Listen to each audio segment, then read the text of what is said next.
Good morning, midday and evening, dear ASPnet community, friends and colleagues from all over the world. Welcome to the first global ASPnet webinar. It is such a great pleasure to see you. My name is Julie Saito. I started my new role as International Coordinator on the 1st of February, so 6 weeks before the lockdown started in France. It has been a tremendous pleasure to work with my new team, and particularly with the ASPnet members, despite of the unprecedented circumstances. Though we are only connected virtually today, I look forward to meeting you in person in the very near future.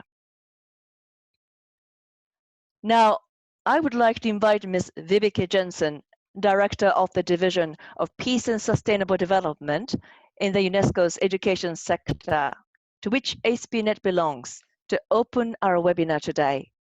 Vibeke, the floor is yours. Thank you so much, Julie. And good afternoon, good morning and evening, and a very warm welcome to the ASPnet community, to experts and colleagues who are here with us today. We are living unprecedented times, and at no moment in history has education been disrupted at such a global scale. More than 90% of the world's students have been or are still under lockdown, trying to continue teaching and learning remotely, oftentimes with the help of their parents. Within the ASPnet community, 93% of schools are currently still closed. Considering this extraordinary context, it is of great importance to come together and stay connected as a global community. The objective of the webinar today is to share our observations and initial lessons learned on how teaching and learning worked out or didn't work out so well during the period of confinement, and to share our ideas and hopes about how we could reimagine the organization of schools and learning environments following this crisis. And I particularly look forward to hearing your ideas on how to reimagine the organization of schools and learning environments, because history has shown us that disruptions and shocks such as these can always be a great enabling power and accelerator for learning and social transformations. I strongly believe that we have to use this current crisis to come back better and to collectively strive and work towards a more peaceful and sustainable world. Education plays a vital role in this regard, and particularly global citizenship education and education for sustainable development can instill a feeling of belonging to a broader community and common humanity, and empower learners of all ages to take responsible actions, both locally and globally, for a better future. And many of you are at the forefront of doing just that, discussing and acting upon issues related to cultural diversity, nonviolence, justice, equality, human rights, and environmental sustainability. Focusing not just on acquiring knowledge, but also on key skills and attitudes, such as critical thinking, creativity, and empathy, which allow us to live together peacefully on a planet which is under so much pressure. Today we'll have the chance to listen and interact with students from Argentina, Indonesia, and Nigeria, teachers from Mongolia, the Netherlands, and China, and parents from Lebanon, France, and Iraq. I'm very grateful to you for taking out time to prepare and be here with us today to share your insights and learnings. And you, ASPnet members, have shared with us messages of solidarity and resilience. We have received them with great appreciation, and we have shared them through various channels. Of course, within the ASPnet network itself, but also by featuring them via the UNESCO website, Learning Never Stops, as well as through the BBC. Your messages have been well received, providing communities across the world with a strong sense of solidarity, a feeling of being in this together, and making our way out of it together. Thank you to colleagues from the UNESCO Institute of Information Technology and to all the ASPnet Coordination Unit colleagues for organizing this webinar.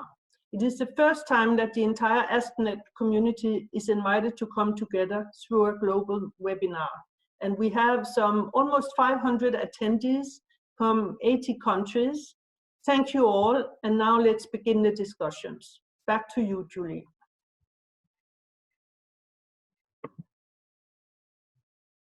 Hello, can you hear me okay? Yeah, thank you. Well, thank you very much, Vibeke, for your inspiring words.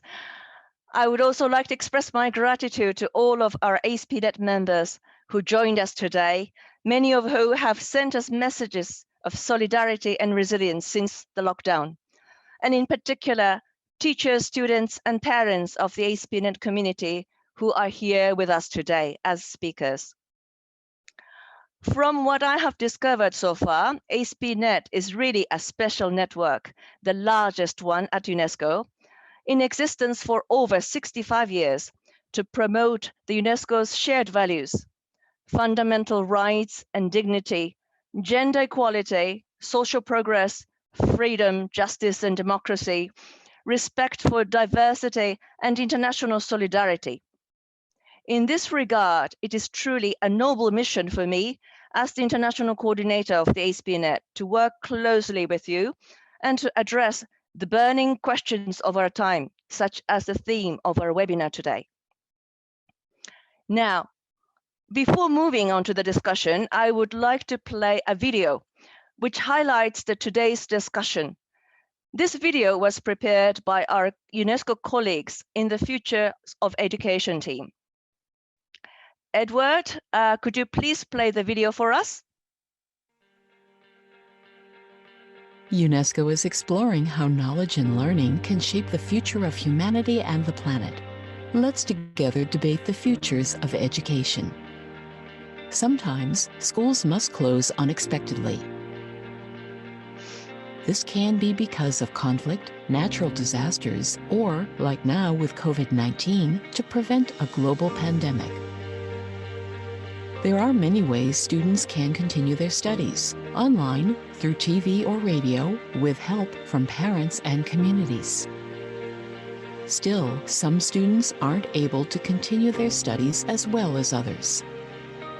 And for everyone, not being at school means there's a lot of important learning being missed. But even after global challenges like COVID-19, schools will reopen. Let's think about the important things that happen in classrooms and through school activities.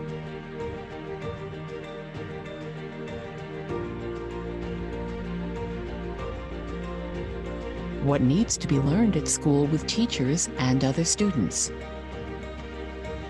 Let us know what you think.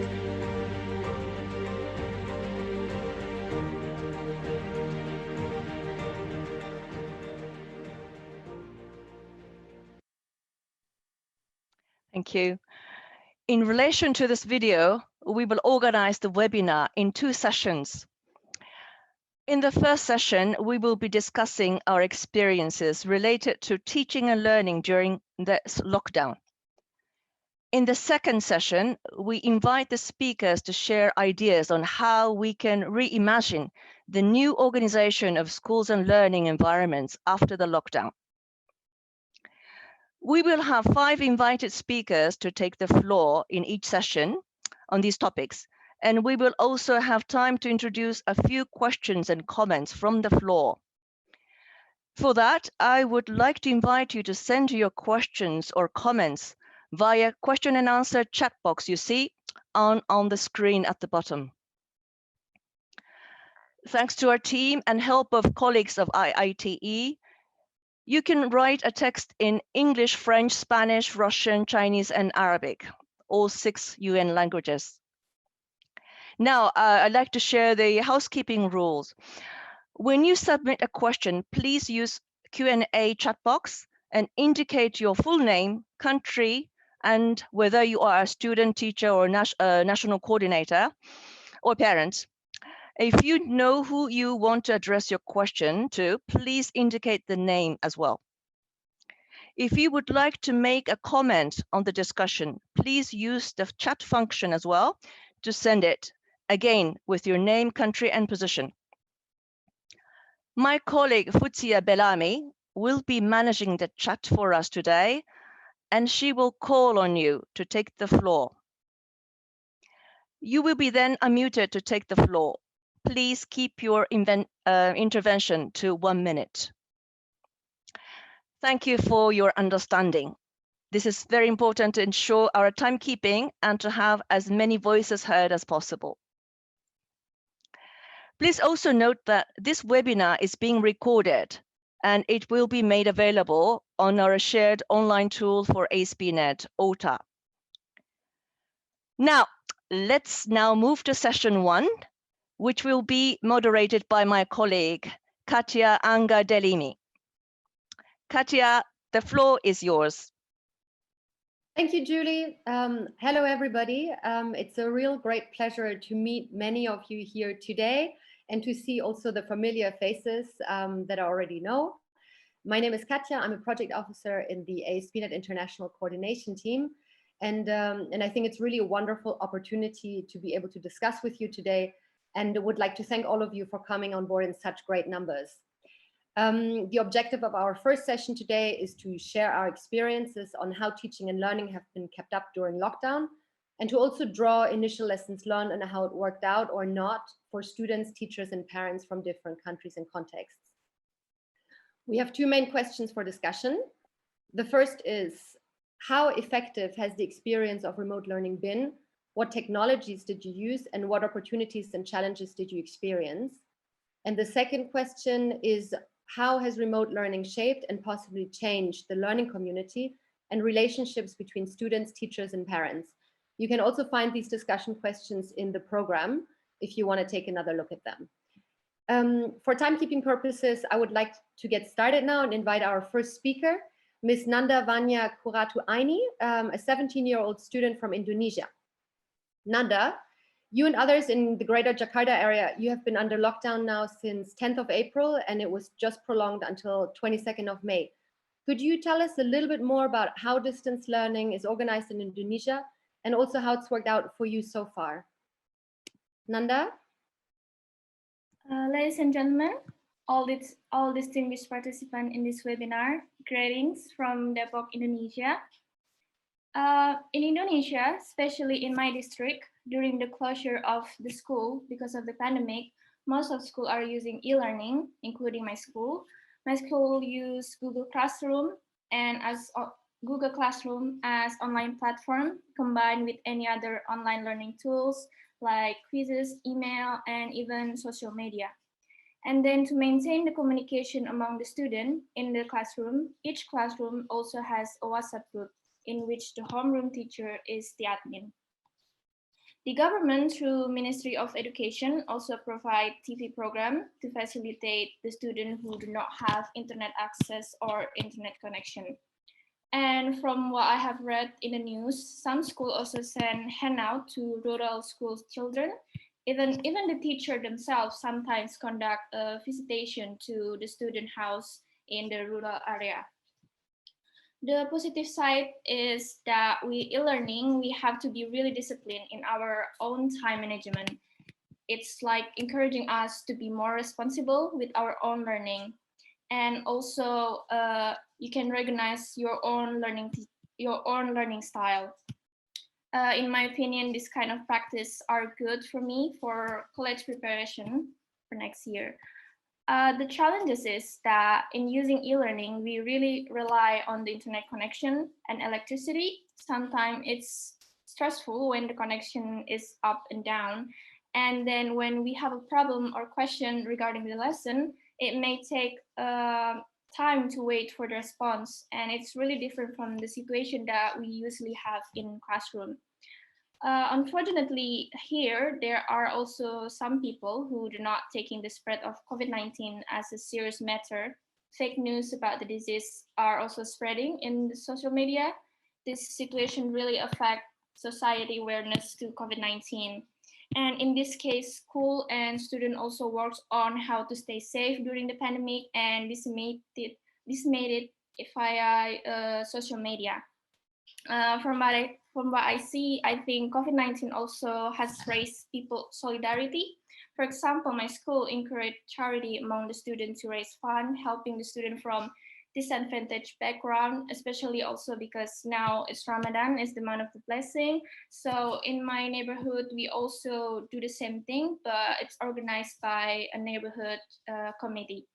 The target of the charity is the poor people who live around the neighborhood, and also the people who lost their job because of the impact of this pandemic. I think that's all that I can share about my experience studying from home during this pandemic. Thank you so much. Thank you very much, Nanda. I think it's such a valuable, some valuable points you're sharing here with us. I particularly like that you're also seeing some of the positive aspects in this lockdown, such as being able to learn autonomously and to also strengthen your self-efficacy, to find out a little bit about also how you learn and how you learn better. I think that's really interesting. And then I think you mentioned also, you know, helping the community. I think it's such an important time right now to connect within the community and to show such solidarity. Fantastic. Thank you so much for sharing that with us. Now let's move on to the next speaker, Ms. Nevanka Fadin, a 14-year-old student from Argentina. Argentina has been under lockdown now since 16th of March and plans to reopen schools gradually again on 24th of May. Just for everybody's information, Nevanka is going to speak to us in Spanish now, but we have provided for subtitles to appear on the screen. If they don't show on your screen automatically, please take a look at the bottom right-hand corner of your screen where it says more, and you also see 3 little dots.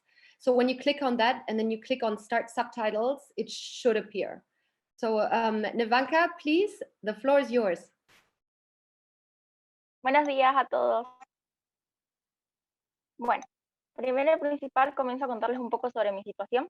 Hace exactamente 4 días, el señor presidente decidió extender la cuarentena hasta el 24 de mayo, inclusive, lo que nos lleva a nosotros los argentinos a permanecer 56 días manteniendo un aislamiento social preventivo. Y desde mi experiencia, al principio creí que iban a ser 15 días, los cuales iban a pasar rápido, y luego todo iba a regresar a la normalidad. Es más, hasta lo llegué a tomar como unas supuestas vacaciones, pero luego me empezó a preocupar al ver que esto se iba extendiendo de a 15 días, cada vez un poco más. Por lo tanto, es ahí donde por el lado de la educación los profesores comenzaron a tomar acción y empezaron a realizar el envío de tareas. Si la pregunta es qué tecnologías utilizamos, nos informaron que a partir de ahora utilizaríamos aplicaciones que fueron creadas y destinadas para la escuela, o por ejemplo el famoso WhatsApp, el cual en los profesores realizan grupos y tenemos un grupo para cada asignatura. A la hora de plantearme una ventaja y una desventaja del aprendizaje a distancia, diría que la ventaja es una ayuda propia, ya que a pesar de tener que buscar aplicaciones nuevas y saber cómo manejarlas, tuve que aprender, no solamente yo creo que también los profesores, tanto como padres, profesores y alumnos, aprender, y creo que eso aportó a mi conocimiento propio y lo tomaría como una ventaja. Y a la hora de hablar de una desventaja, la pregunta se la haría a ustedes, que si es lo mismo que un profesor y te explique en persona y tener la sencillez de una respuesta inmediata, a que tener que depender de horarios de consulta, los cuales te limitan a hacer preguntas apenas tenés dudas. Por lo tanto, tenés que depender de una explicación virtual y de captar la información. Yo considero que no es lo mismo, que es muchísimo más cómodo la primera opción que les di. Por lo tanto, considero esto una precipitada desventaja. ¿A cuán efectiva hasta ahora ha sido la experiencia del aprendizaje a distancia? Más que efectiva, la considero desafiante, ya que un estudiante tiene que estar pendiente de los trabajos recibidos y así como los recibe, hacerlos y enviarlos en tiempo y forma, lo cual esto considero que tiene un compromiso y una responsabilidad muy grande por parte de los estudiantes. Y si me preguntan cómo ha moldeado y posiblemente cambiado el aprendizaje a distancia la comunidad entre profesores, padres y alumnos, diría que todo gira en torno a lo emocional. Uno comienza a extrañar la rutina de la cual nos quejábamos, los espacios físicos y sobre todo a los seres queridos. Se extraña la cálida explicación de un profesor, se extraña los tiempos libres con amigos y compañeros, y sobre todo el mayor desafío en casa es aprender a convivir las 24 horas con la familia. Por lo tanto, esa pauta la considero una de las más lindas, ya que a pesar de todas las dificultades que podamos llegar a tener, lo resolvemos todo en equipo y esto me parece bastante reconfortante. Por lo tanto, creo que también como sociedad lo que nos motiva todo el tiempo es esa necesidad constante de aprender y así como estamos en casa podemos cambiar el mundo a través del conocimiento. También me surgió plantearme qué agregaría a la educación luego de la pandemia. Y agregaría una asignatura al colegio, la cual nos prepare y capacita a los jóvenes sobre salud para afrontar posibles crisis ambientales, como por ejemplo el calentamiento global, el cual en la actualidad es bastante preocupante, ya que lamentablemente la capa de ozono se encuentra cada vez más dañada y es algo que cotidianamente todos ignoramos. Por lo tanto, esta materia nos prepararía para saber cómo prevenir estas crisis y en el peor de los casos saber cómo actuar siempre a través de la información. Así que, bueno, gracias por el tiempo y la atención y me despido. Gracias. Thank you very much, Nevanka, for this interesting intervention. I particularly appreciated the parallel that you were drawing between this pandemic and also climate change. My hope is really that we will see some true commitments to tackle also the climate crisis, just like we have been seeing now for the, the actions that have been taking, the commitment by countries to go tackle this current health crisis and also, of course, the economic crisis that we're just about to face. And I really think it would be a big step forward if environmental and social considerations would be made central to economic recovery plans. And of course, just as important, that issues related to sustainable development are given a much stronger emphasis in education systems around the world, which you also say. And I really hope that we can also make our voices heard and that this moment will not be missed, because it was missed in 2008, for example, following the financial and economic crisis. So thank you for these important reflections. Now for timekeeping, let's move to our next speaker, Ms. Ganchimek Jamba from Mongolia. Ganchimek, you're an English teacher in a secondary school in Ulaanbaatar. You have been in lockdown now already since 21st of January, and it looks for now that schools are only going to open again in September. So that makes already almost 4 months of distance teaching and learning. And I think we would be quite interested to hear how you have kept teaching and learning up during this time in your country, and what are some maybe of the learnings that you can draw from this time. Ganchimek, please, the floor is yours. Okay. Hello, participants of the global webinar. It's nice to meet you. Thanks for ASPnet team for inviting me as a speaker. My name is Ganchimek. I am a teacher at UNESCO Associated School 31st, Ulaanbaatar City, Mongolia. I will talk about the subtopic teaching and learning during lockdown. Since lockdown started, nationwide TV lessons are implemented by the Ministry of Education, Science, Culture, and Sports, which allow students to continue their learning through televised classes taught by best teachers using effective pedagogies. Our country has been delivering TV lessons with compiled curriculum to about 1 million learners of kindergarten, secondary schools, vocational training, and lifelong education centers. Personally, I'm working to provide my students with the necessary information, including schedule of TV lessons, video lessons, assignments through the online group and Google Classroom. On timely basis, the TV lessons are not just very instructive for students, but even we, the teachers, are also learning effective methods and techniques from the best teachers. I'm using this quarantine time as an opportunity to develop myself by reading professional books and enhance the curriculum. Our school teachers have discussed about the school curriculum on the online group, and we developed a school curriculum of all subjects using a same format. I have read about how to be a good class teacher and about art of teaching. Institute of Teachers Professional Development has been organizing online graphic training for teachers, and some volunteer teachers have been sharing how to use online programs. So I have learned e-learning programs from websites, online groups, videos for teachers. In order to improve my teaching skills, I am researching the TV lessons. In conclusion, I said that remote teaching and learning gave big experience and challenges to the students, parents, and teachers.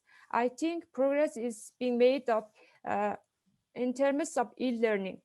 Students will have ability to study individually. On the other hand, the teachers will have online working experience and abilities.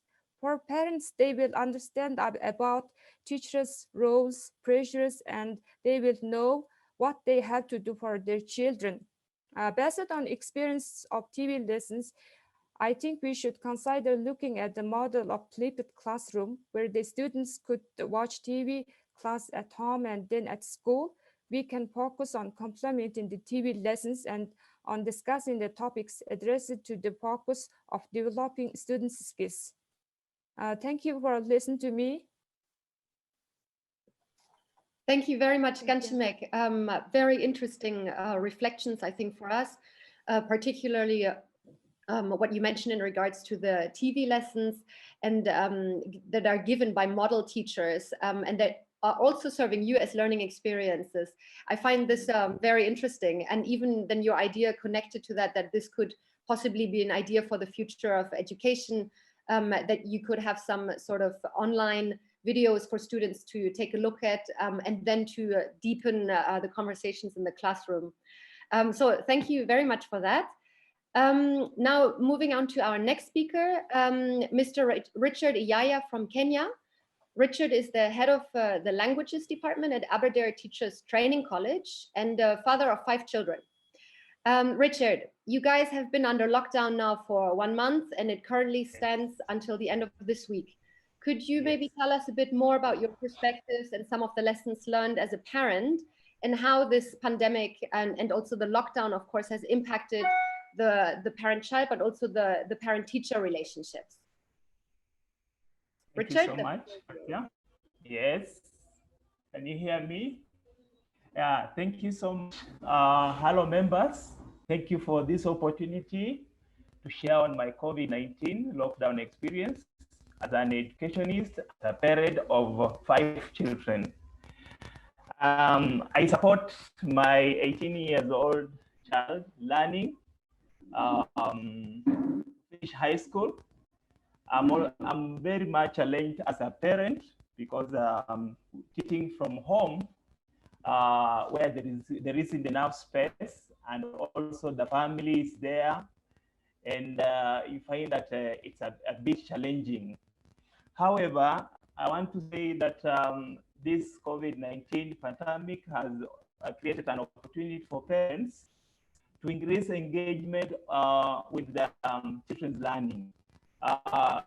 They have also realized that it's very important to engage as parents to support their children, but it's not very easy. However, I want to say that this has an opportunity for parents to play their part, requirements of the new curriculum, education curriculum in Kenya, which is where it's expected that all the parents are supposed to support their children, and this is happening now. Reimagining the future of education as parents, I want to say that maybe the government and institutions have to strengthen the media literacy and civic education in all levels of education, so that we are prepared to deal with these different issues. Why I'm saying this is that most of the parents feel it's not their work. It's not their work to do the teaching, but then they have to do it. And therefore, if we can have the media literacy so that they are told how they can support the children when such an eventuality come about, they'll do it. And then we need to have civic education, whereby the learners should be aware that whenever there's a problem, learning continues, and the parents can also do it the same. I also want to say that in Kenya, the observation that is done, this has been a big challenge to the parents, especially this is creating a health pandemic. It's a health pandemic which is becoming a crisis. Most of the people in Kenya live in, those who live in towns, they live in single rooms, whereby the parents and the whole family live, and they are very poor. We also have issues like hunger. We also have issues like floods and what have you, which is making this thing not to happen. Around 50% of the Nairobi workers, for example, they are laborers. They don't have enough money, and therefore saying that they are doing this work is not very easy. They live in slums, and they are living in very poor conditions. The situation now gets even worse during this time, which makes it so hard for the parents to do this. Yes. So, thank you. Okay.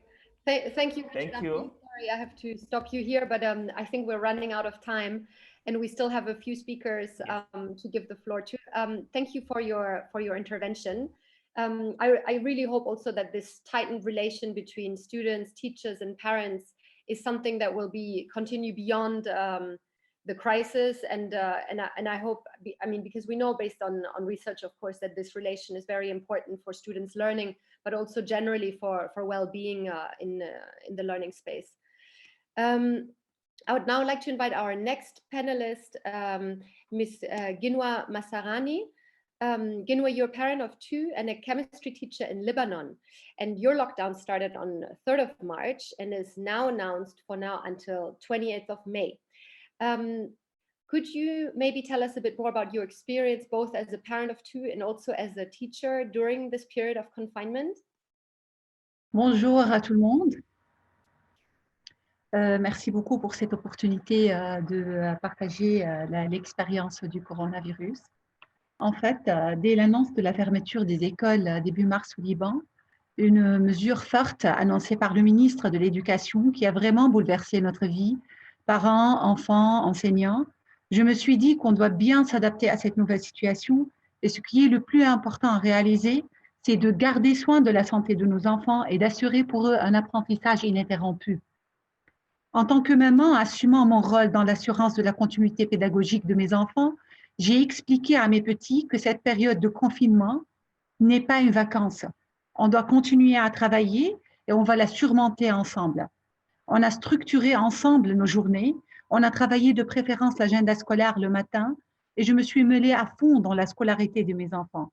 Une situation qui établit mieux les relations familiales, à mon avis. Durant le suivi de mes enfants, je découvre une multitude d'avantages pour l'enseignement en ligne et une grande efficacité si les parents sont bien mis au point et encadrent leurs enfants durant leur apprentissage à distance. Parmi de ces avantages, je peux dire que l'apprentissage en ligne est un moyen efficace pour développer les compétences des apprenants dans le domaine de l'informatique. Il offre une flexibilité qui nous permet de suivre au rythme de l'enfant. On connecte lorsqu'on est disponible, on visionne les vidéos des cours selon le rythme de l'enfant. L'apprentissage en ligne permet un gain de temps. Si l'élève est capable d'assimiler l'idée dès la première fois, ce n'est pas nécessaire qu'il écoute l'explication plusieurs fois durant une séance ordinaire en classe. Par suite, il peut s'avancer plus rapidement.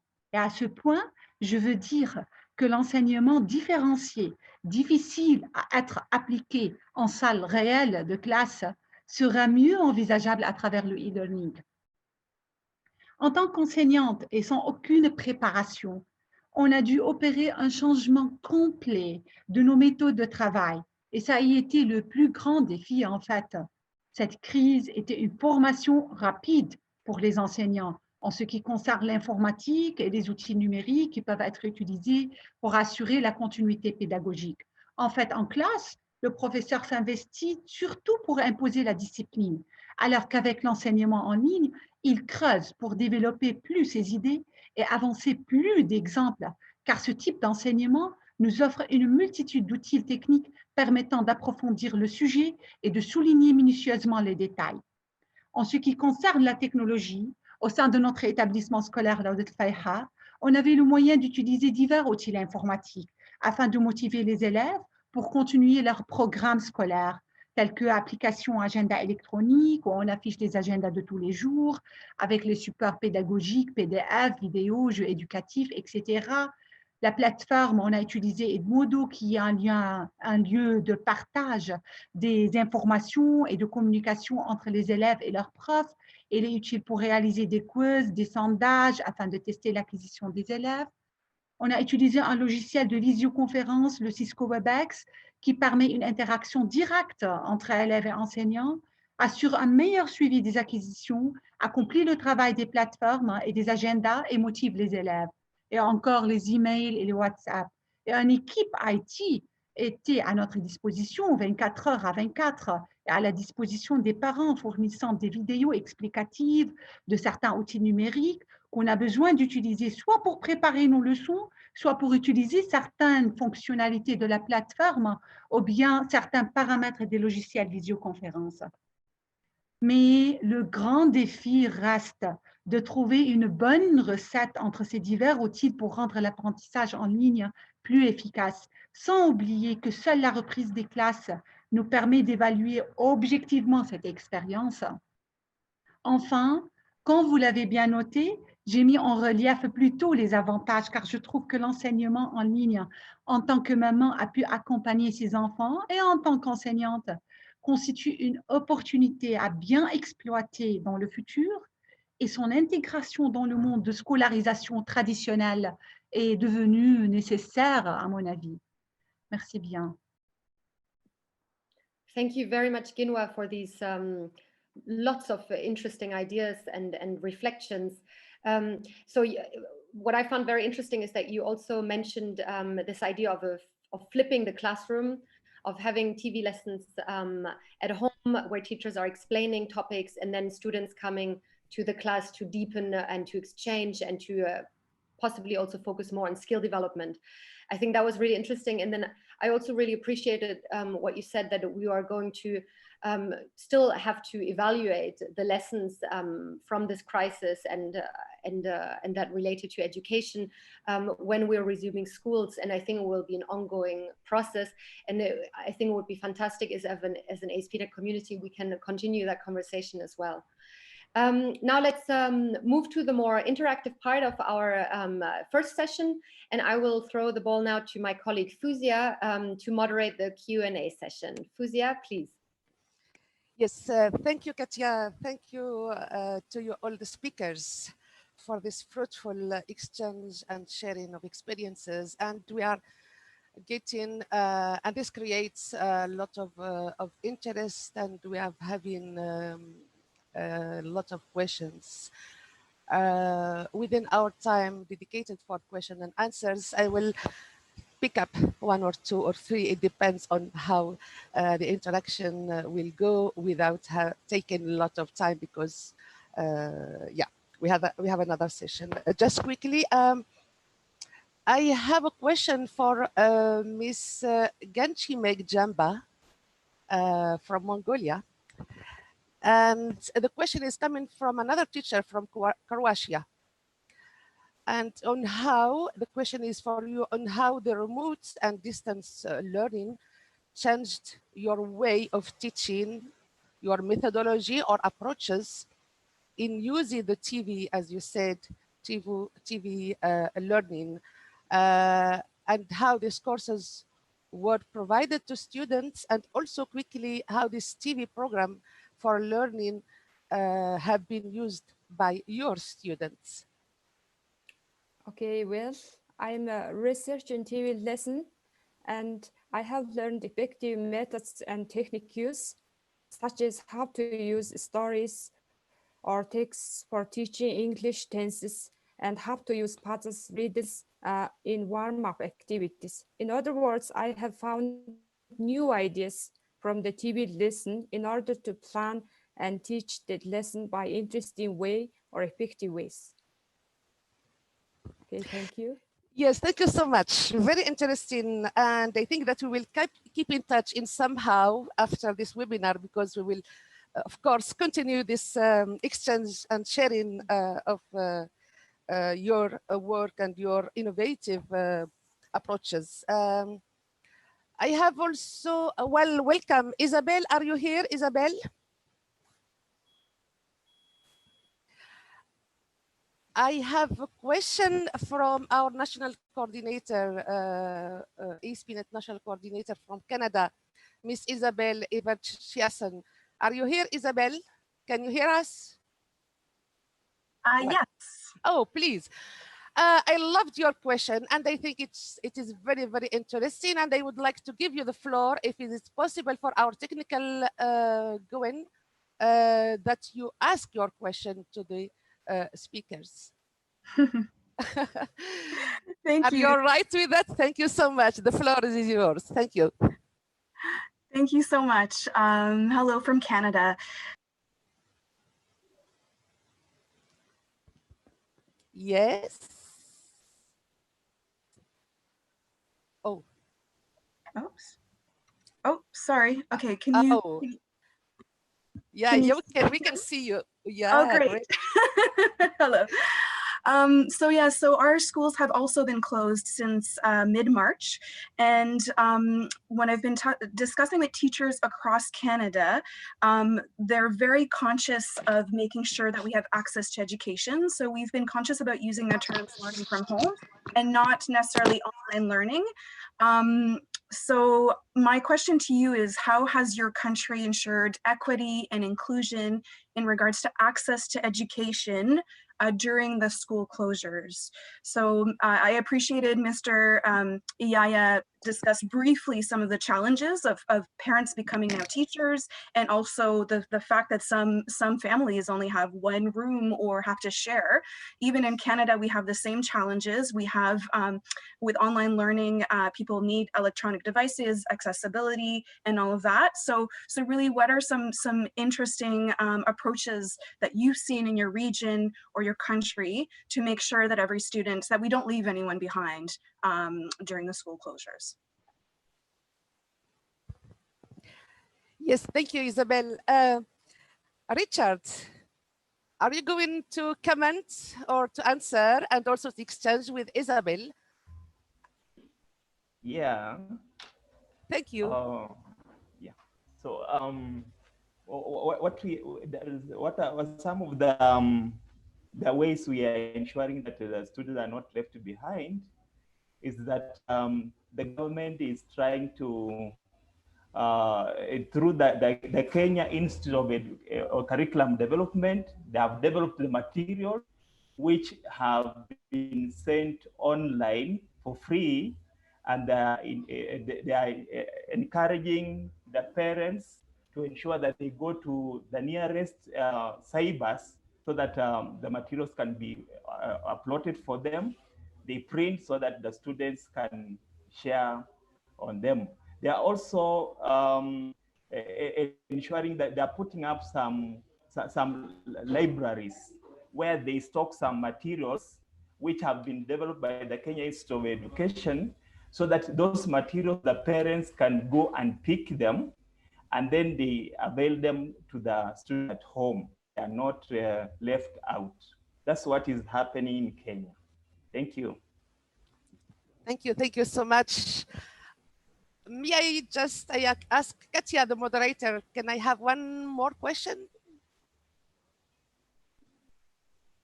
Yes, I think we still have time for one more question. Please go ahead. All right, great. Thank you so much. I have a very interesting one from Angola, a student from Angola, and it is being addressed to Nanda.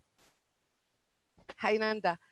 The question is for you. Since that you have been at home have you done more housework helping your mom? Or did you have more support from your family? I mean, your mom, father, daughters, extra, to continue learning and having also fun at home? Actually, before all of this, I didn't have much time with my parents because they're working, and I'm also very busy at school. So during this time, it's been really good because I have them at home, and they always with me now, and we communicate more, and we spend a lot of time more, and we've been doing a lot of things together. Like I'm helping my mom cooking, and also helping my uncle gardening. Oh. Yeah, and it's been really good actually. I also feel like I don't let myself to feel like I'm in quarantine. I try to make myself feel like I'm still at school. So every day I still try to like make notes about my lesson and try to keep up. And also now actually we're having our final exam in my school. So I've been studying a lot. Super. Thank you so much and good luck. Thank you for exchanging with us. Well, now I think we have some more and more questions, but we don't have time and we are sorry for that. But all the questions will be answered and shared with you, all your attendees and participants today. Thank you so much. The floor is to you, Julie, I think.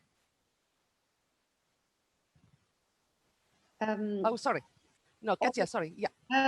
Okay, so I think let's also wrap up session 1 now, so we have enough time still for our second session. And I would like to invite Mr. Tigran Yepuyan, the Chief of Unit for ICT and Health Education at the UNESCO Institute for Information Technologies in Education, IITE, our partner who we're organizing this webinar together with today. And I would like to invite Tigran to comment a little bit on some of the observations and lessons that have been shared by speakers so far. Tigran, the floor is yours. Katja, thank you. Good day, everyone. It has been really very interesting to listen from the first hand, from students themselves, from parents and teachers, and those who combine being a teacher and a parent, their witnesses and their opinions and their experiences. And we see that it's all different. Some students and teachers like distance learning, others prefer more face-to-face traditional interaction. Some adjust more easily and have better access to technology. For others, it is much more challenging and they rely on other options, or some people are still without access to any education, unfortunately. Many students like self-learning because it allows them to move on their own pace. It gives them a sense that it is more individualized and they choose what to focus more and less. But for others, it is really difficult to get motivated not to go to school, but still to do homework, switch on their computers, televisions, and learn new materials on their own without traditional teacher support in a classroom. And everyone misses their friends. This is common for everywhere.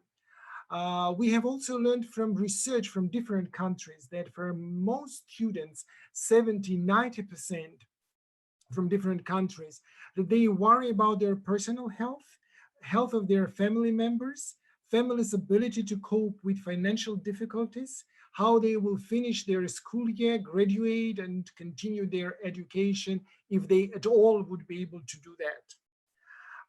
And we know that for teachers, students, and parents, and we heard it today too, that it has been a challenge to turn overnight from one mode of operation to another. For parents, it hasn't been easy to combine their work, home chores, and other duties with greater engagement into children learning. And especially when this crisis began and there were lots of advice that now you can learn more skills, do your hobbies, etc., that's not happening.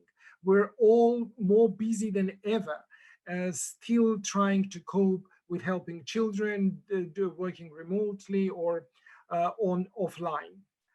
And this is an opportunity for us to identify our strengths and also to see what we need to learn better to get prepared for crises like this one or just for our daily living. And at the same time, it has been a very stressful experience, as I said. Therefore, health, psychosocial well-being of children, parents, and teachers, especially those most vulnerable, are the top priority, much higher than technology, curriculum, and learning. And we have to keep it in mind when planning interventions, designing new practices, rethinking nearest and furthest future of education and what we'll do when schools reopen.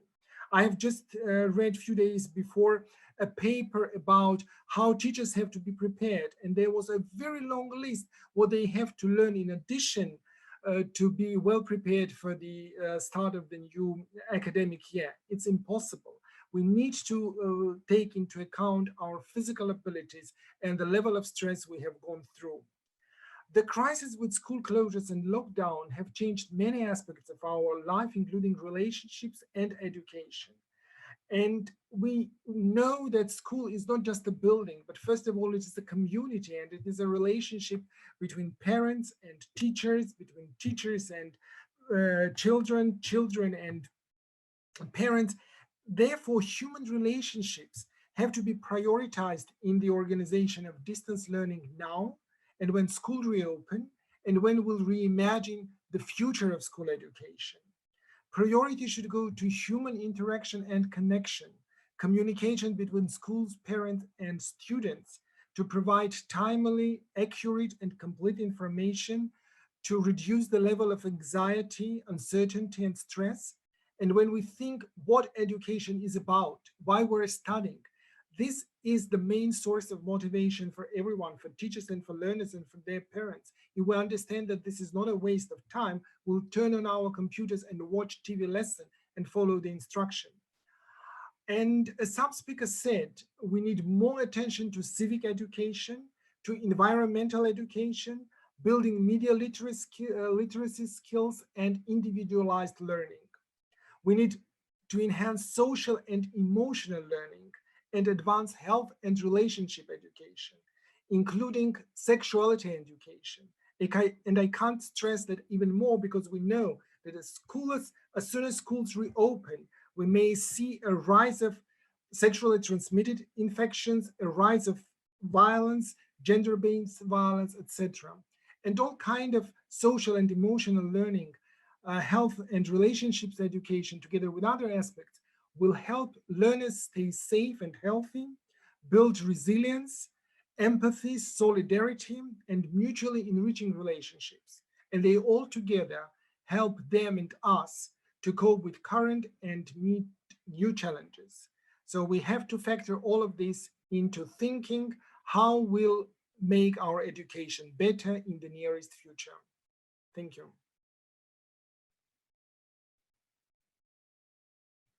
That's all. Thank you very much, Tigran. What a great way of summarizing very important elements have been highlighted by the speakers today. Learning from the negative side, but turning to the positive way of how we can cope with this problem for the better education system that we should create together.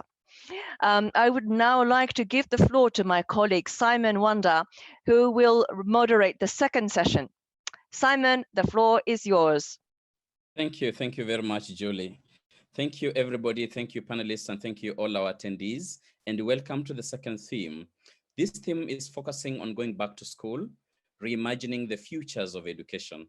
And the session will focus on sharing observations, feelings, and lessons learned in regards to moving from a period of confinement to deconfinement to what has been termed as the new normal, and how we reimagine the futures of education. Following a few short interventions by students, teachers, and parents, the floor will be open for questions and comments. The questions for discussion today is, How do we reimagine the organization of our schools and learning environment following this crisis? We are asking ourselves, what kind of society do you want to become? What type of education should we aspire for in a world of increasing complexity and certainty such as COVID-19? And to start our discussion, we have Miss Aisha Bunu. Aisha Bunu is 14 years old from Rabato Schools in Abuja, Nigeria. Now, schools in Nigeria have been closed since March 19th and are yet to open. Ms. Bunu, what key lesson has this period of school closure taught you that you hope that can impact or shape the future of education? Ms. Bunu, the floor is yours.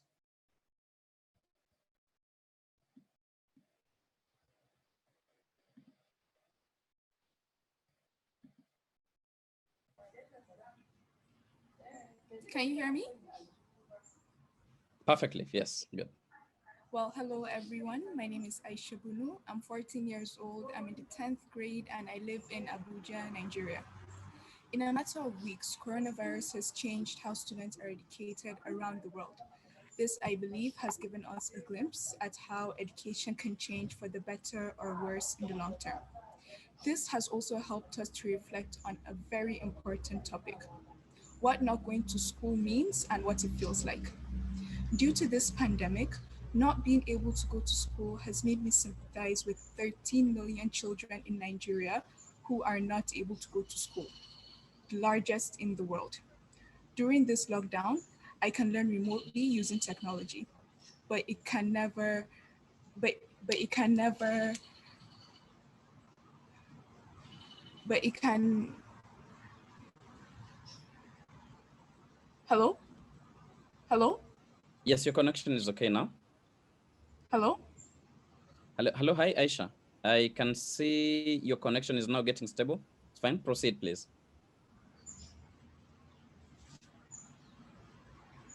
Yes, but it can never replace the experience of being in school. But it can never replace the experience of being, but it can never replace the experience of being in school. In my opinion, I believe that the future of our education should focus on including the children who are out of school to improve our development goals. Now, what this means also is that we should all realize that we're human beings and we share a humanity. We're all part of one humanity, and if we get to realize that, we need to understand that human beings have rights, and education is a right. Not being able to go to school is being deprived of your right. Earlier, I spoke about 13 million children who are out of school in Nigeria. 13 million. 250 million students are out of school in the entire world. These figures have been normal before and after the lockdown. This is not normal. We should not go back to normal. This is not normal. We should not go back to normal. After the war against the virus, we should bring a new topic to the war: the fight against stopping the factors that keep children out of school. Thank you. Thank you. Thank you very much, Aisha. Thank you very much for your elaborate response. You note that education is a right, a sort of global common good that should be given to all humanity. And so being out of school should not be normal. And you say, we should not go back to normal.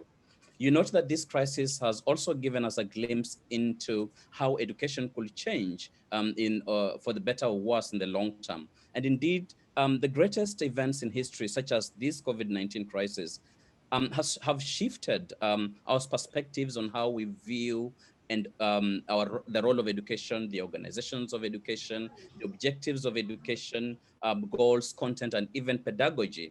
And so thank you very much, Aisha, for that. So I now turn to Ms. Anne-Floor Lovink, who is an English teacher from the Netherlands. Now, schools in the Netherlands are closed 8 weeks ago, and primary schools are partially reopened from yesterday. The floor is open to you, Ms. Anne-Floor, for your comments. Thank you very much, Simon, for introducing me. Hi, it's great to see you all. I'm glad that everybody's connecting today through Zoom. We have 313 people participating, so I think this is pretty amazing. So how do we reimagine the futures of education? This is a huge question. This is a big question. This crisis has pushed us out of our comfort zones overnight, and we find ourselves in a situation that no one could have imagined. So despite the challenges it gives, I believe this is also a unique time for education. We're offered an opportunity to rethink what we've been doing from a context that was unimaginable to begin with. So I completely agree with what was said before, that to go back to normal when schools reopen would, in my opinion, be a missed opportunity. Now, of course, there are aspects of schools that we'd like to return to, such as classroom interaction. But these past few months have already generated great change in education, in thinking creatively, in using digital tools, collaborating differently, and finding ways to reach students with limited resources. So I believe this is also an opportunity for greater inclusivity. For example, students who weren't able to go to school before the crisis because of illness or other reasons have now been able to catch up because online learning or home learning has improved. Digital literacy has improved, and there's also so much that we can learn from each other. For example, teachers who've been teaching in emergency settings, who are used to teaching under challenging circumstances and with limited resources, but also from students themselves by asking them feedback to improve our education. So I think this is an opportunity to think big and to be brave and to really make some bold decisions when it comes about how we organize our education and learning. So this ties in with a bigger theme of reimagining the futures of education. We can't possibly imagine the future, I don't think, but we can perhaps imagine skills, mindsets, and ways of collaborating that can work in any future. So in December, I attended a conference in Dubai on teachers for the futures of education. And one of the things that I imagined was more dialogue between students, parents, teachers, and policymakers. And now here we are in this global webinar doing exactly that. So we're already in our future in a way.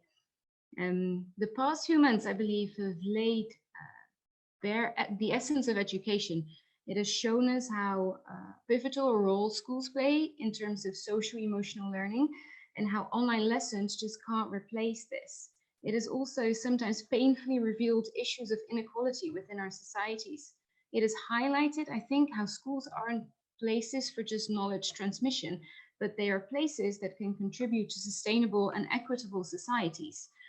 So I would propose we use this opportunity to put these aspects of education more to the foreground, and to continue to collaborate as we are today, to make this a reality. So I look forward to hearing the other speakers and to the upcoming discussion. Thank you all very much. Thank you very much, Anne-Fleur. Thank you very much, Anne-Fleur, on framing your perspectives on futures of education, especially regarding issues of social-emotional learning and also tackling inequalities. We are now joined by Ms. Sigao. Ms. Sigao is a teacher of literature from China at the Experimental High School attached to the Beijing Normal University, Beijing, China. Her school reopened on April 27th, and she's now back to class. Ms. Sigao, what lessons have you learned from this crisis that you think can impact our thinking about our futures of education? Thank you, Simon, for the question. Hello, everyone. It's my great honor to join this webinar to share my ideas. I think the crisis brought us challenges as well as opportunities and breakthrough. In terms of opportunities, I observed that the students tried to sort out their study plans by themselves. Their abilities of time management and self-control are highly enhanced. Based on researches, independent and autonomous learning is the key indicator for their career and will have a long-term impact on their future lives. Also, online communication during the outbreak makes us pay more attention to our language expressions rather than facial expressions and body languages.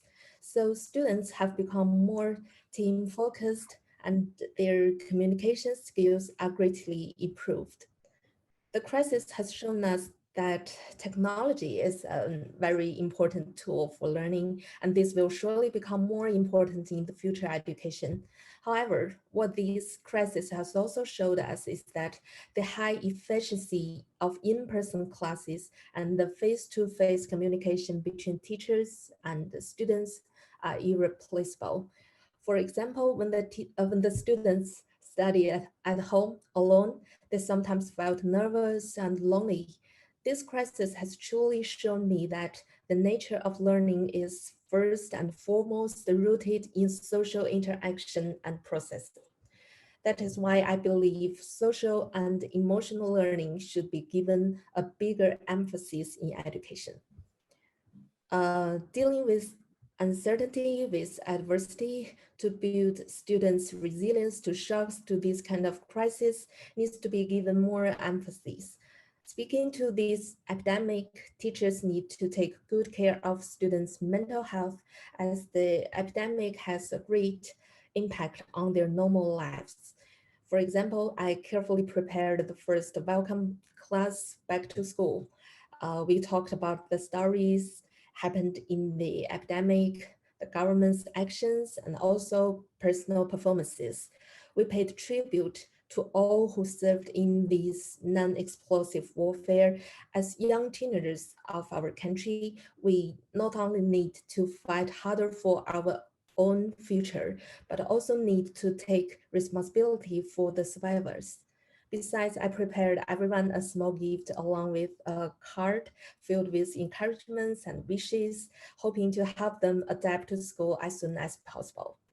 And of course, for us as teachers to transmit all these important skills, attitudes, and values, initial and continued teacher education needs to be aligned for us to effectively support students. That's my ideas. Thanks for your listening. Thank you. Thank you very much, Ms. Sigao, for your excellent perspective. I mean, you raised a very important point, that learning is rooted in social interaction and processes, and therefore there is a need to emphasize social-emotional learning as your understanding of the futures of education. And I'm deliberately using the word futures in plural because we don't only imagine one future. I now turn to Mr. Jean-Marc, a parent of two and a teacher from France. He will speak in French, and you can follow through his presentation through the subtitle function, which can be found at the bottom of your screen, closed caption, there. So Mr. Jean-Marc, the floor is yours. Merci Simon, bonjour à tous. Je m'appelle Jean-Marc, je suis professeur de technologie dans un collège à Épernon en France. J'ai 50 ans et je suis père de 2 filles. Eva a 20 ans, elle est étudiante en biologie, et Amy est collégienne, elle a 13 ans. Alors pour moi, cette rentrée va se faire à distance encore jusqu'au 8 juin. Je vais poursuivre l'accompagnement de mes élèves, puisque je suis enseignant, sur la plateforme numérique. Voilà. Mes élèves et puis mes filles sont partagés entre à la fois le désir de retrouver leurs camarades et leurs professeurs, et puis la crainte d'être de nouveau confrontés à la maladie.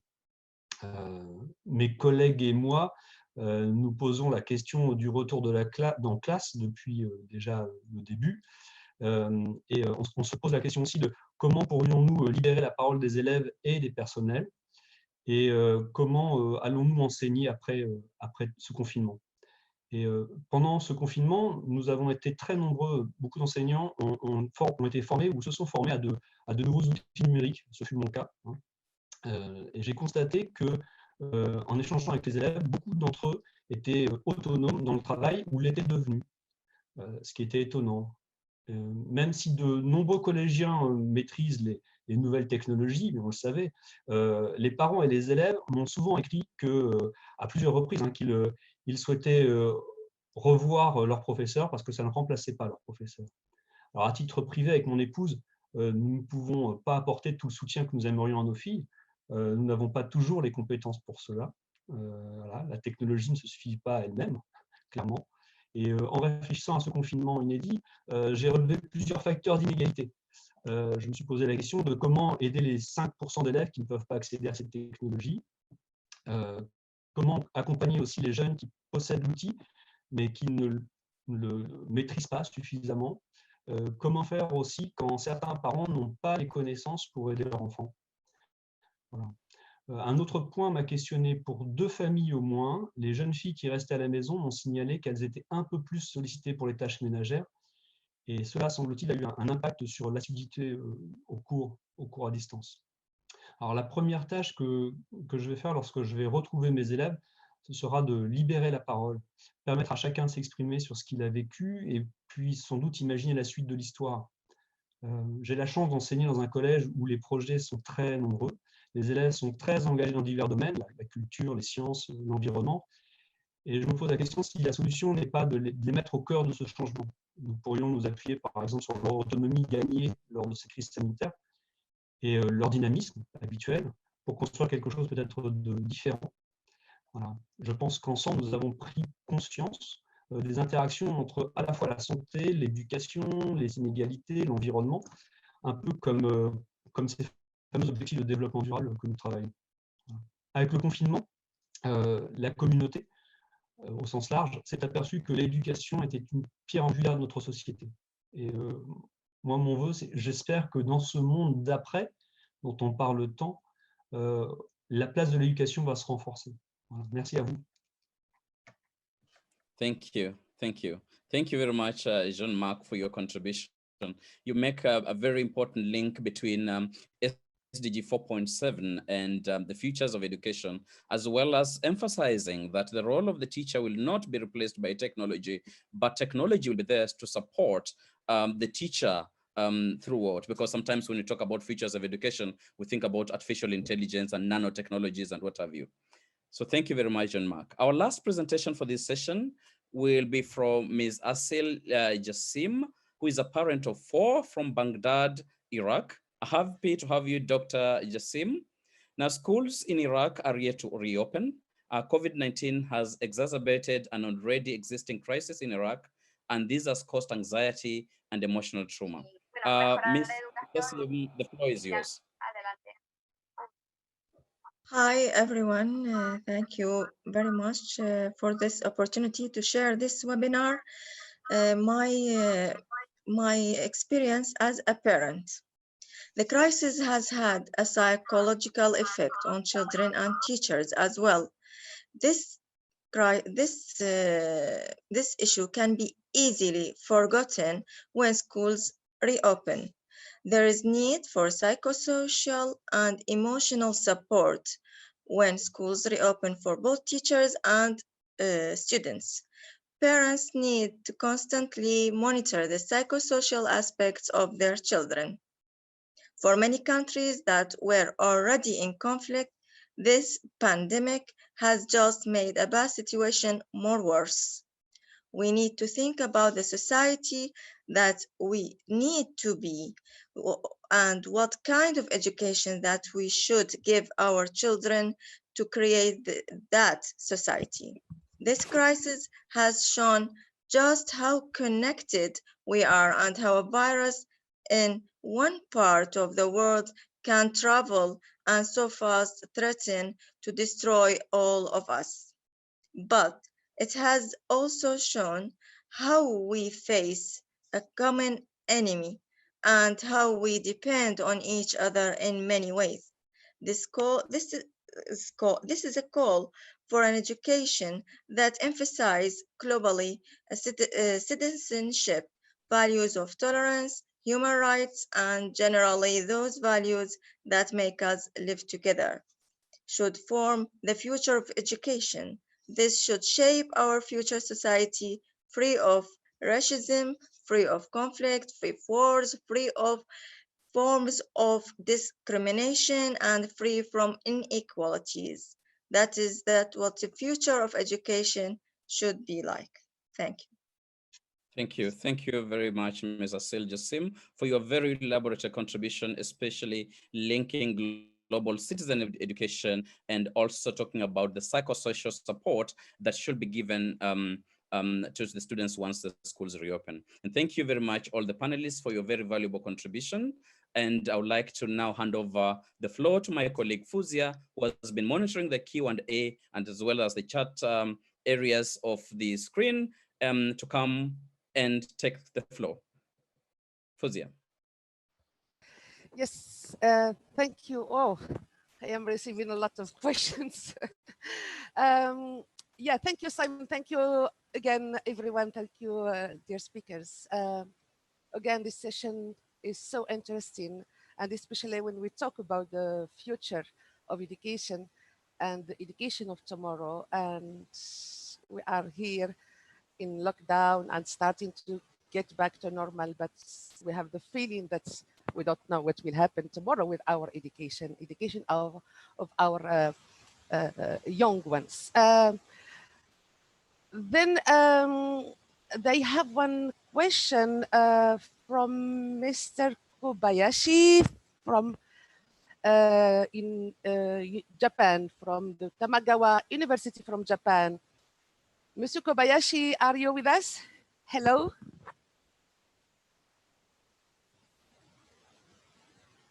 Hello, Mr.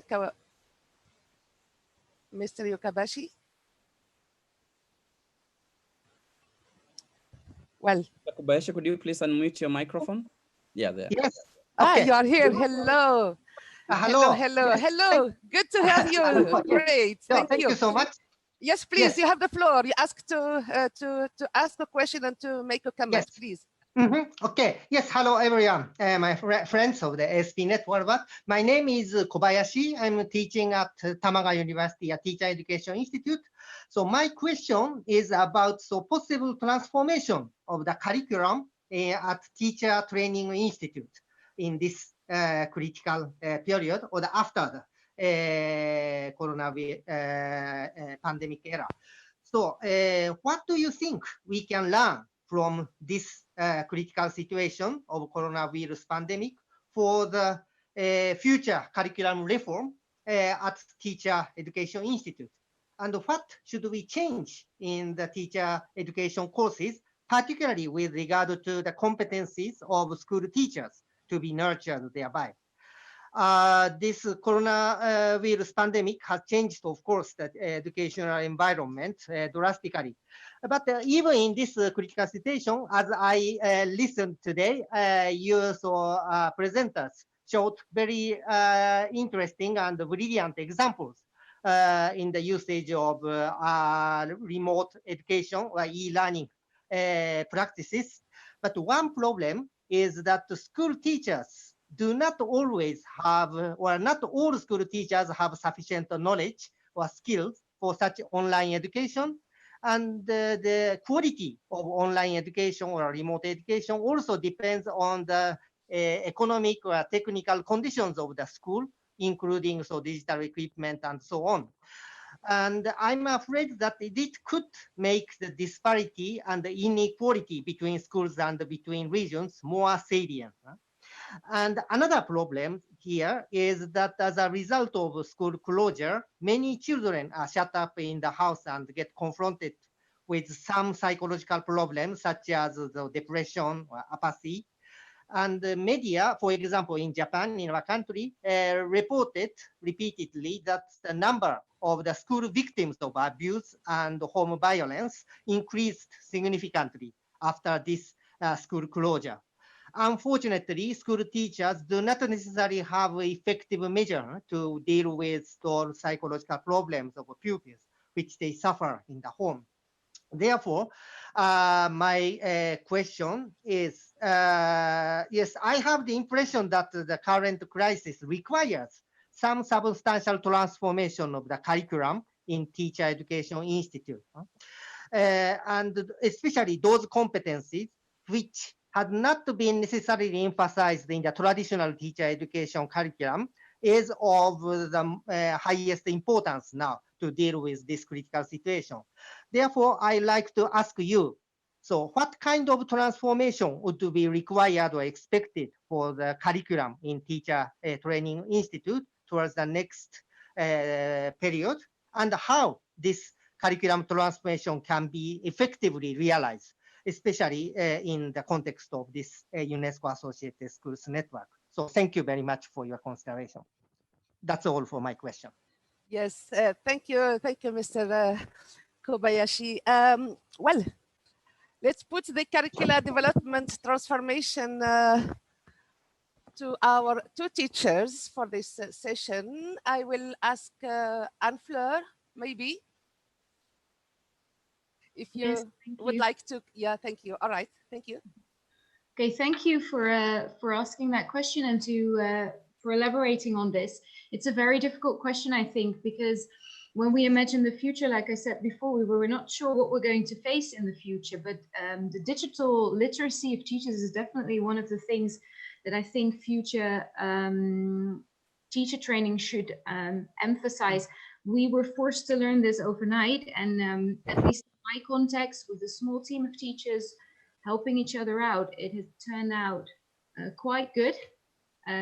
But of course, it would have been better if if we were acquainted with these tools before. Now, in terms of general skills, I think it's important to make sure that teachers are empowered and equipped with the skills to deal with these types of unexpected situations. What I'm thinking about is also different ways of knowledge sharing. For example, this webinar is a very good example that there have been multiple people going online, sharing their expertise or sharing knowledge, teacher chat cafes, webinars, etc. And that has been incredibly useful. So global connection amongst teachers, or even just with teachers in your own community, your own country, is also very important. So in terms of teacher training, I would be thinking more about overarching skills that can contribute to teachers being prepared for unexpected situations and being prepared to collaborate with with other teachers, parents, students, and then definitely, yes, the ICT skills. So that's all I have for now. Thank you. Yeah, thank you, Fleur. Miss Sigo, do you have something to add? I totally agree with Ms. Ford. I think dealing with uncertainty to build students' resilience to shocks and the crisis is very important. So speaking to the teachers' curriculum, I think teachers need to take more care of the students' mental health, and social and emotional learning is very important. And also I think the technical skills for the teachers are also needed to pay more attention. Thank you. Yeah, thank you so much. Thank you so much. I am just going to stay once again with you, Miss Sigao, because I have students from Brasilia. And just asking you directly, because he said, this is my question to Ms. Sigao, what a student can do to stay calm during the quarantine, and how to reduce the effect of anxiety in studies? Thank you for the question. And I think staying positive attitude is very important. And you can maybe chat with your friends online every day.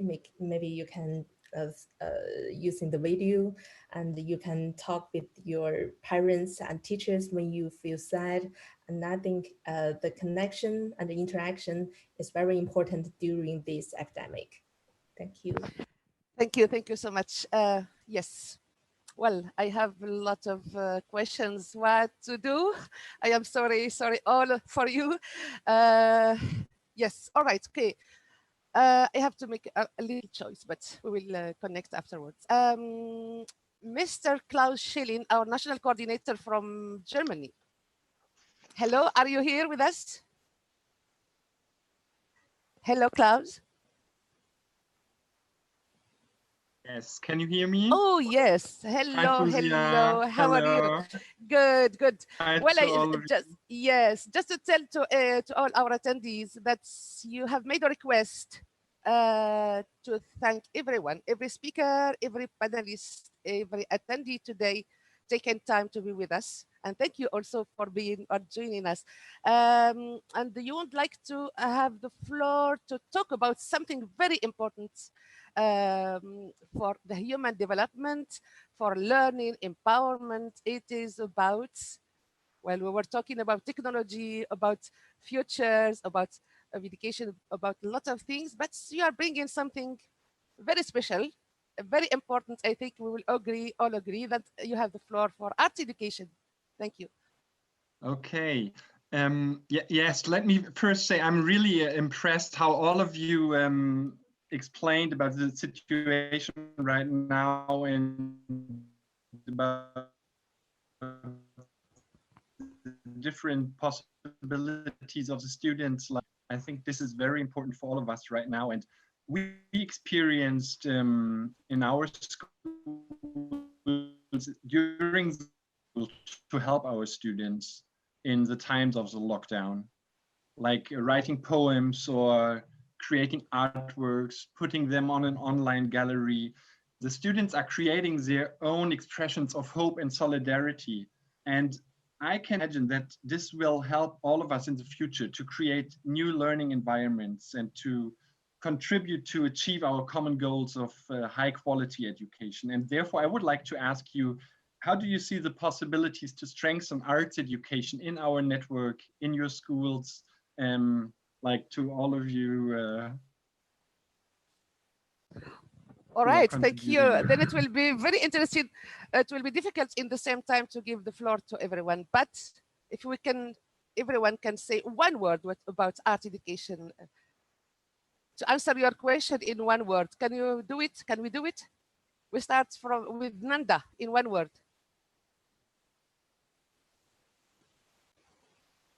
Or Anne-Fleur, you can start.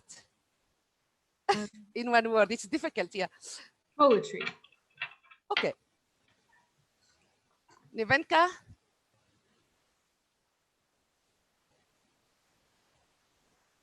Waiting for the translation, I can ask Jean-Marc. Could you repeat the question, please?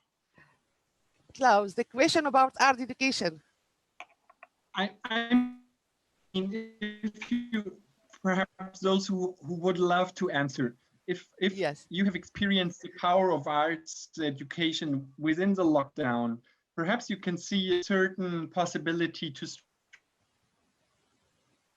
future and to make it more valuable even for our network, and to see the contribution of arts education to global citizenship education, to ESD even more, and to see how cultural diversity can help us also in the time of the crisis and also in the futures of education. And perhaps you have certain examples or imaginations for your school. Well, who would like to take the floor from our panelists to answer the question of Klaus? Nevenka is speaking, but her microphone is muted. Yeah, Nevenka. Yeah, Nevenka with the translation with Alba. We can see, yeah, in the subtitlings, yeah. Is it working or is it not working? Yeah, it was working. To ask someone else.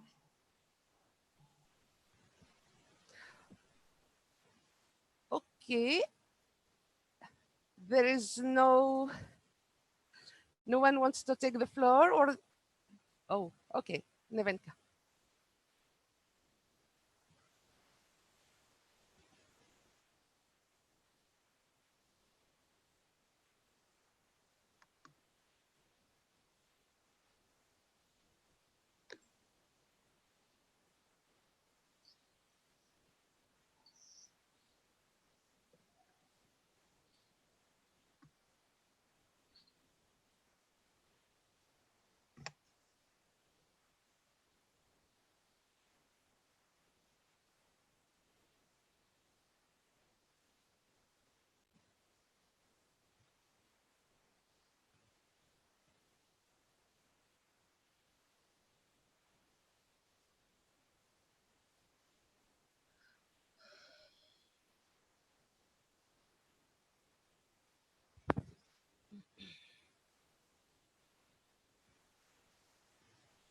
That's her answer.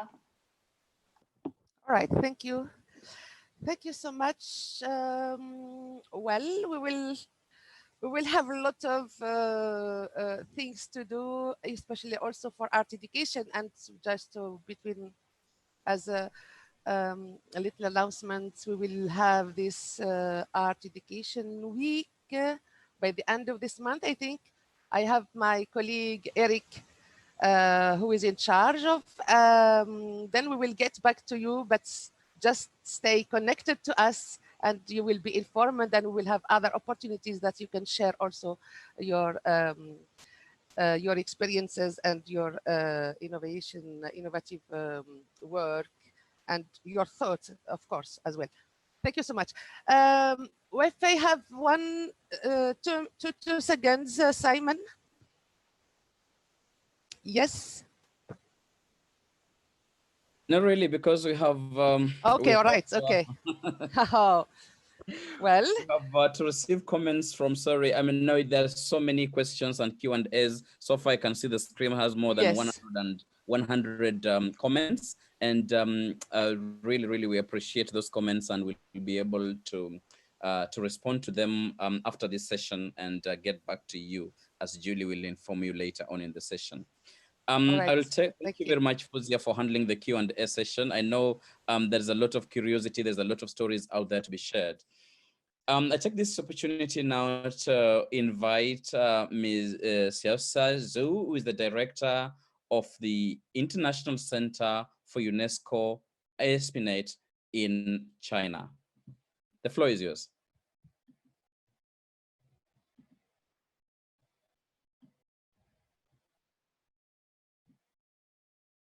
Xiaosa?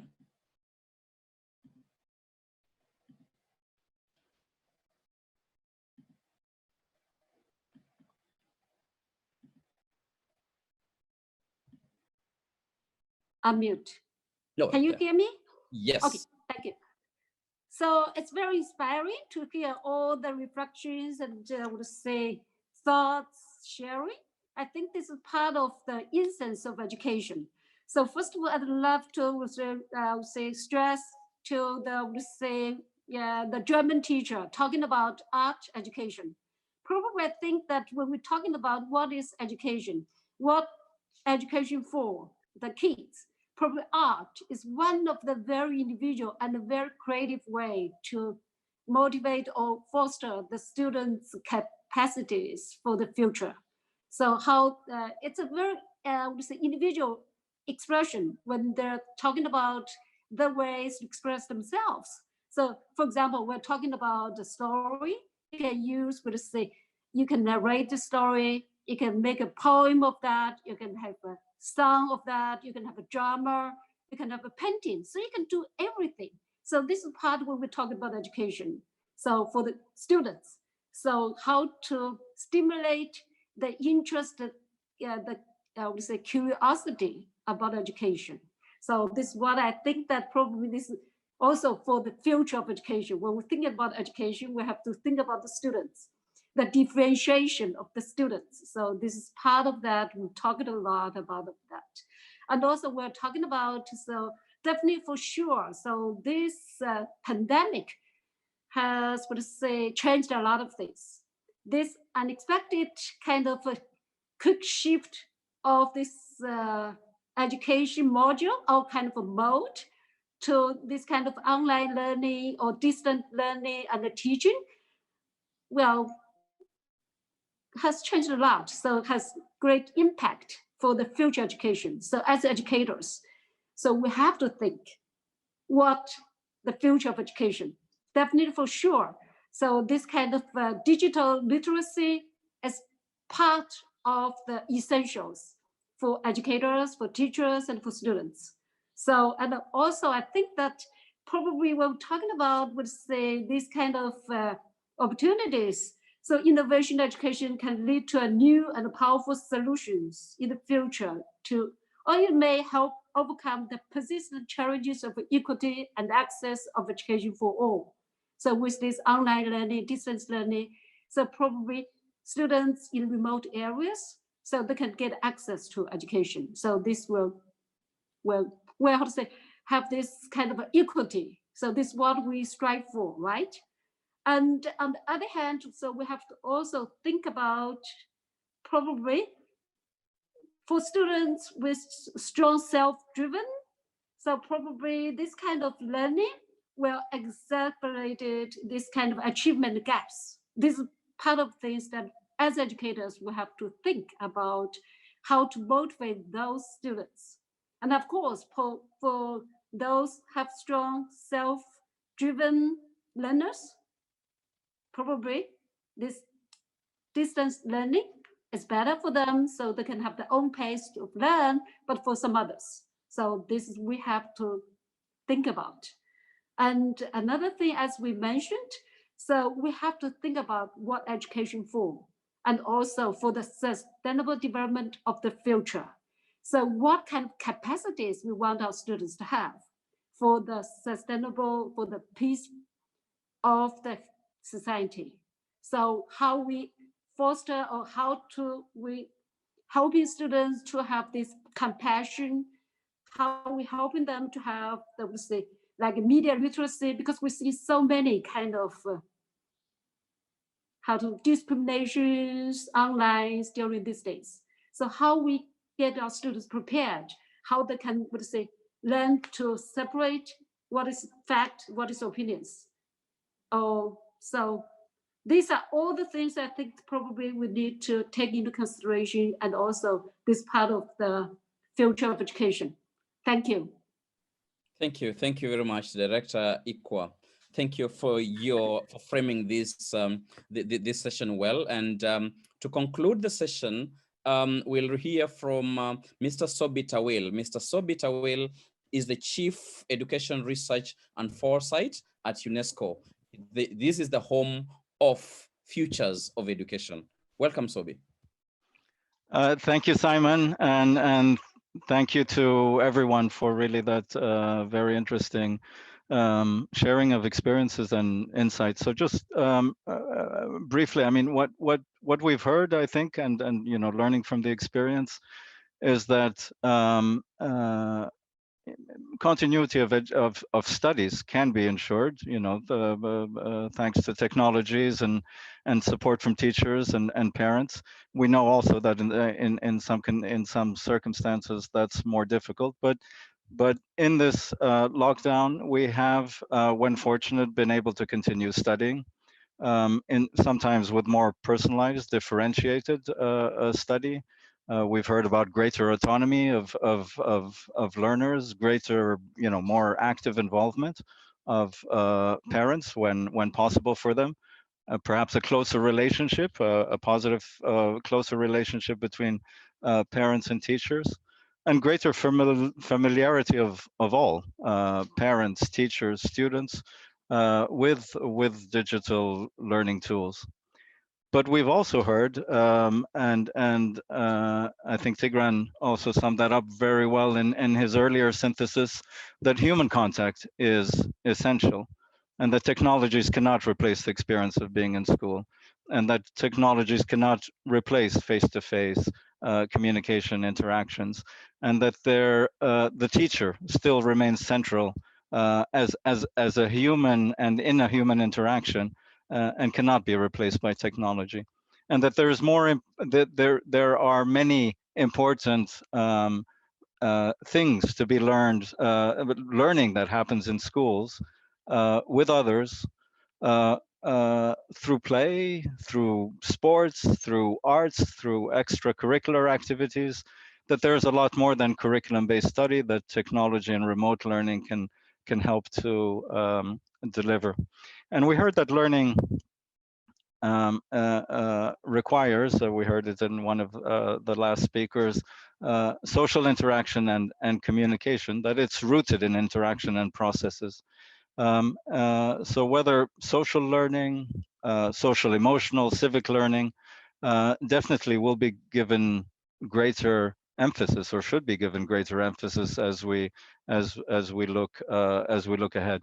So this is an opportunity, and I'll stop here with just a last remark or two. As we've heard, to rethink education, to reimagine, it's really rethinking and better balancing learning content between what is academic, what some would call, the more cognitive, with the social, emotional, social, civic, non-cognitive, creative learning. It's about methods. It's about a better balance between individual study, individual learning, and group interaction and collective social learning. It's also about blending technologies with face-to-face learning, but it's also about learning spaces, classrooms, the school space for extracurricular activities, the home, the family, the community, and redefining the learning community. And finally, this is really all about reframing the purpose of education, placing our common humanity at the center. And considering the multiple purposes of education, the social, the emotional, the civic, the personal, and the collective, and rethinking the organization of learning. And this is really what the Futures of Education initiative is all about. And you saw the video at the very beginning, and we invite you to comment on that video and to visit the Futures of Education website, where you'll also find a number of other platforms, including one where you can submit artwork on how you imagine education in the future. So that's it for me. I know that we're over time. Back over to you, Simon, and thank you for the invitation. Thank you very much. Thank you very much, Sobi, for that summary and the framing of this session. And thank you everybody who participated in this session panel. And the second theme on reimagining the futures of education. I now hand over to Julie, who will close and who will call upon the director of IITE to close the session. Thank you very much for all the speakers who are present with us today. And thank you very much for all the experts who gave us great comments. And Sobi, thank you very much for touching on all the essential messages, key messages that we need to take into consideration for future actions. Well, the voices of ordinary teachers, students, and parents made us aware of the reality on the ground and the challenges that we need to face in solidarity as the ASPnet community. Now let's pass this ball now to Tao, who would give us the closing remark. Tao, the floor is yours. Thank you very much, Ms. Julie. Dear colleagues, fellow teachers and students, hello from Moscow. UNESCO Institute IITE, my team and myself, we are very proud of being part of the webinar today. Very proud of being a member of UNESCO ASPnet Global Big Family. It is so nice and so precious talking to you online, face to face, listening to your touching, inspiring, and innovative stories, and sharing advices and views with all of you at this very challenging and critical time, the very challenging and critical moment, a moment all of us has never been experienced before, not just for you, my young friends, but also for people of my age. So therefore, we share much in common, our feelings, our worries, concerns, and anxieties. It is clear, unfortunately, there is no easy way, easy solution in the current situation. However, it is also clear that when we are standing together like this moment, shoulder by shoulder, heart to heart, helping each other, we are much stronger. So this is the power of being united as one team. And our webinar today once again demonstrated the power of being united like one big family. Just days ago, we celebrated the day of victory of World War II. It reminded us the most difficult, heartbreaking moment, a part of the history of human beings. And only when we united as one, we finally achieved the victory. Only when we united as one, we have been succeed in keeping the peace for the most part of the world for over 75 years. And this is the core value and mission of UNESCO. And I'm very proud that UNESCO ASPnet family is part of the value, part of this mission. The celebration of the Victoria Day this year not just demonstrate the power of being united as one, but also demonstrated the power of something else. That is what we touched again and again, the power of digital technology. Thanks to the digital knowledge, everything, when we celebrated the Victoria Day, everything was online. And like this moment, what we are sharing face to face, like a big one team. And thanks to the power of digital technology, we break the boundaries of space and time. However, we expect more. This is not enough. For instance, we are talking about inclusion. We expect that digital technology could help us break the boundaries of different languages. Digital technology could help us reach everyone, particularly the kids in remote areas in Africa. And digital technology could better support learning for kids who have special needs. This is possible. This is the future of our education. Although we are still in crisis, in a very difficult situation, we need to look at the future. We need to be optimistic. When we look at the history of human beings, after every crisis or disasters, no matter it is big or small, there will be new booming and new development. And like this one, after the COVID pandemic, we are going to embrace a new age of digital technology. We talk a lot about this. And digital technology must be part of our new life, of the new age. Digital economy, digital technology, and digital education.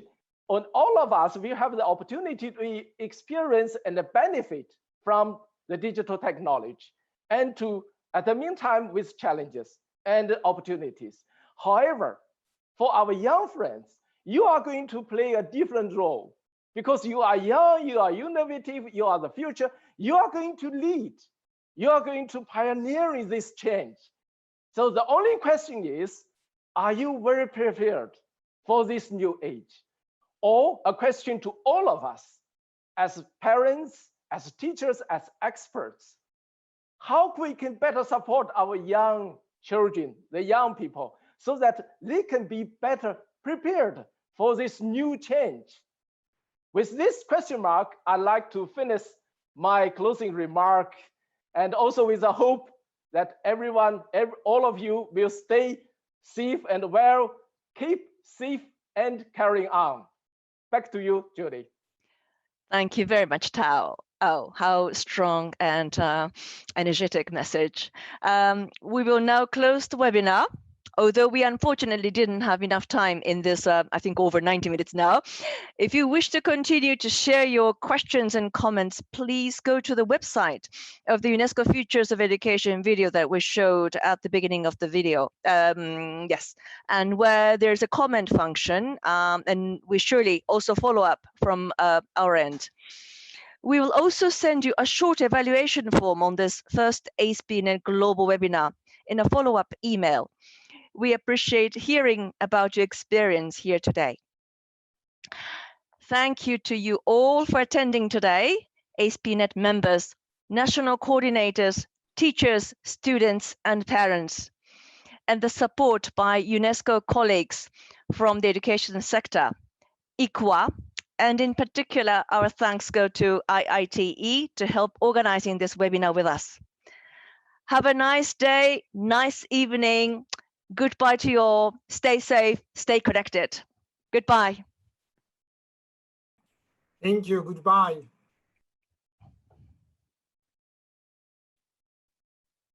Bye. Bye. Bye. Bye. That's great. Super. Bye. Bye. Bye. Bye. Have a nice day. Thank you. Bye bye. Bye. Wow. Thank you very much all. Mm.